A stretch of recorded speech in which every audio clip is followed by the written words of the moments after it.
Hello जी, कैसे हैं आप सब। और जन्नाब और लारेब की शादी तो आप सबने देखी ही होगी। और जन्नाब और लारेब की लुक तो बहुत ही प्यारी थी, बहुत डिसेंट थी और इन्होंने बहुत धूमधाम से शादी की। लेकिन इनके दोस्तों की लुक्स वो तो देखने के ही काबिल हैं। आए देखते हैं इनके दोस्तों की लुक्स, जिनमें पहले नंबर पे थी रबीका खान की लुक, जो कि दुल्हन को पीछे छोड़ रही थी अपनी तैयारी में। एक तो ड्रेस इतना हैवी, ऊपर से बाल भी ऐसे बना रखे थे जैसे दुल्हन के भी नहीं थे। वो भी कहती होगी मैंने किन को दोस्त बना रखा है। और फिर ऐसा करते हैं तो फिर ऐसे कमेंट्स तो सुनने ही पड़ेंगे ना। तो ऐसा रहा है, इट्स योर वेडिंग। और लगता है शादी तो रबीका बाजी की थी। कौन पागल है जिसको ये अच्छी लग रही है। अजीब, तुम्हारी शादी थी क्या जो इतना तैयार होकर चली गई। इतना ओवर ड्रेसिंग क्यों करती हो भाई। ज़रीब की मेहंदी कम और रबीका की मेहंदी ज़्यादा लग रही है। शुक्र है कैप्शन में लिखती है ज़रीब की शादी, वरना मैं समझी थी रबीका की शादी हो रही है। वैसे मेहंदी ज़रीब ही की थी ना। तो अब लोग ऐसा ही बोलेंगे ना जब इंसान अपने उससे ज़्यादा तैयार हो जाएगा। बेचारी दुल्हन का एक ही तो दिन होता है, उसमें भी उससे ज़्यादा प्यारा लगना। फिर आती है शाहताज खान, जिसने रबीका बेचारी की लुक को भी पीछे छोड़ दिया। रबीका का लहंगा फिर भी ठीक था, लेकिन इसका लहंगा और ज्वेलरी इतनी हैवी। और बेचारी दुल्हन को देखें और इसको देखें तो पहचान ही नहीं पाएंगे कि दुल्हन कौन है। लेकिन ऐसा करने से इनको ही ज़्यादा पॉपुलैरिटी मिलती है, क्योंकि लोग इन पे मीम्स बनाते हैं और ज़्यादा से ज़्यादा इनको शेयर करते हैं, जिसकी वजह से ये ऐसी हरकतें करते हैं।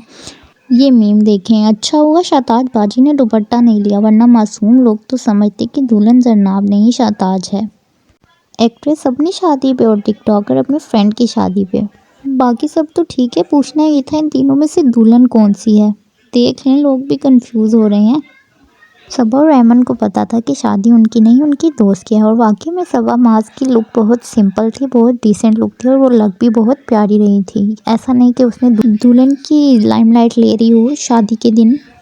सबा के साथ हफ्सा और शहीर भी बहुत डिसेंट लग रहे थे। हफ्सा भी अपनी लुक को बहुत डिसेंट रखती है, बहुत सिंपल रखती है। ये नहीं कि वो दुल्हन के साथ मुकाबला लगा के आए कि दुल्हन ज़्यादा तैयार होगी या मैं। इतना डिसेंट ही रहना चाहिए दूसरों की शादी में। और वो भी अगर फैमिली की शादी हो, बहन भाई की हो, तो फिर अलग बात है। लेकिन किसी फ्रेंड की शादी में उससे ज़्यादा तैयार होके जाना, ये तो कोई अच्छी बात नहीं है। फिर आती है कंवल जुड़कुरनैन की लोग, ये भी बहुत डिसेंट थी। कंवल ने जो सहर की शादी पे किया था और उसको इतना क्रिटिसाइज़ किया, उसके बाद उसको शायद अक्ल आ गई और उसने यहाँ पर इतना ओवर नहीं किया खुद को। फिर आती हैं अबिहा फातिमा, वो भी लारेब और जरनाब की शादी पे आई थी और इसकी भी मेहंदी की लुक बहुत डिसेंट थी और इतना ओवर नहीं लग रही थी। ना कोई हैवी ज्वेलरी पहन रखी थी रबीका की तरह और शाहताज की तरह, और ड्रेस भी इतना सिंपल ही था। आपको सबसे ज़्यादा अच्छी लुक किसकी लगी है मुझे कमेंट्स में बताना। और अगली वीडियो में हम लोग देखेंगे इनकी बारात की और वलीमे की लुक्स। और क्या लगता है आपको कि दूसरों की शादियों में ऐसे तैयार होके जाना चाहिए या जैसे शाहताज तैयार होके गई थी वैसे। और लास्ट पे आती है दुआ। दुआ की लुक भी बहुत अच्छी थी और ये भी इतनी ओवर नहीं लग रही थी, लेकिन एटलीस्ट दुल्हन से कम ही अच्छी लग रही थी। वीडियो बहुत लंबी हो चुकी है तो इसको यहीं ख़त्म करते हैं। और अगर अच्छी लगी हो तो इसको लाइक कर देना और मेरे चैनल को सब्सक्राइब कर देना।